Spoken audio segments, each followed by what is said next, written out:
Halo? Oya rwose muvandimwe narimbizi twatuntu se. Narimbizi kutatumarana kabiri narimbizi.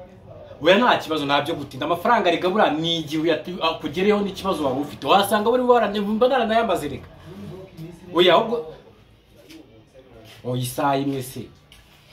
Ni ushaka kuvuga amasata ariko nakore kanze nta kibazo tubirangize umerezezo kandi narinzi ikeneye ko serega wari umuntu mwiza uri nyanga mugayo ryahamye ubundi. Iyo bavuze inyanga mugayo numva wowe. Sawa.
Yo bro Yannick.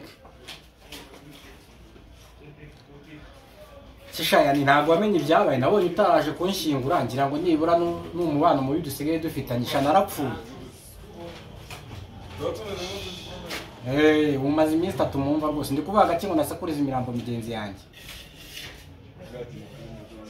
Kimenyetso simusiga se nagwiza n'ikirgo. Cyetse mubwiye n'isanduku banshyinguyemo pe n'isanduku ya metero 1.80